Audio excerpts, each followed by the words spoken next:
my mother and daddy, they spent the first year of their marriage in East Chicago. Okay.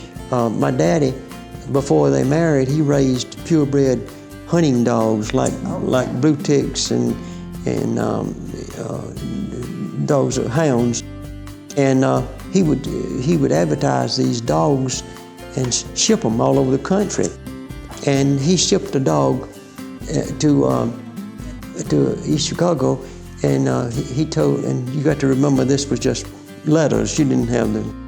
And he wrote in the letter to the guy that he was going to be married soon. And my daddy was a big talker, and the guy told him, wrote him back.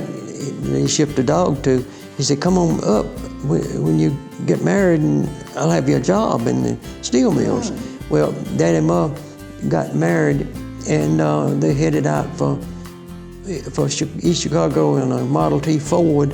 Also, two of them was cousins, two men. They were her cousins, and they were on the road several days, and got to East Chicago on Saturday. The guy Skeffler had a job for himself. He didn't have Daddy. No. He was just batting the breeze. Anyway, Monday morning, the Daddy and the two cousins hit the streets and looking for a job, and they had a job before noon. It said, "Bring your tools tomorrow," and they asked them could they do carpenter work, and all three of them could.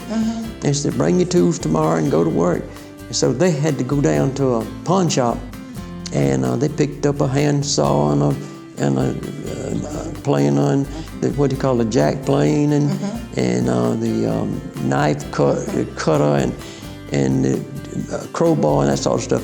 And by the way, I still have those tools. Oh, how wonderful! And they went to work, and Daddy, he was making more money on a steel mill in a week than he could make in 2 months back home. And they banked the money. They banked it in Gary, Indiana, and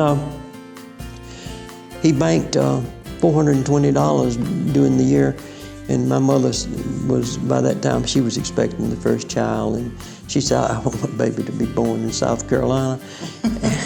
And besides that, it was so cold. She said the wind blew every day. And they came back home, and this little tract of land, 53 acres, was available, and Daddy bought it for $410. Wow. And they farmed it, and my brother, the first of the siblings, was born in a little 3-room cabin that they were living in. How many siblings do you have? There were 5 of us, and girls and boys. The first child was a boy, and he passed away in '99. And my oldest sister lives in Greenville, and my youngest sister lives a couple of miles from me, and my middle sister lives near Bradley, in Greenwood County.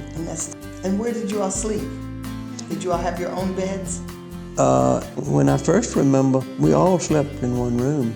Daddy and Ma in a bed, and the kids usually on the floor. On the pallet. What we call a pallet. Yeah.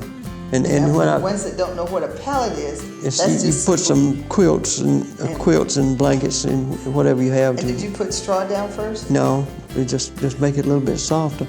We had my mother on their bed, she had a feather bed, which was soft. They call those the feather tick beds, so they're stuffed with duck feathers down. Which school did you go to? To McCormick Grammar School, which was located where the W.C. Tell office is. Okay. It was a 2-story. Right across from what's the post office now. It was a 2-story building? It was 2-story. There were downstairs. There were 4 large classrooms downstairs, and upstairs 2 classrooms and an auditorium. And so how many people were in your school? Well, there were 6 grades, 1 through 6. No kindergarten in that day. 1 through 6, and the grades were like 25, 30 children, 1 teacher. And what was your favorite subject? History and math.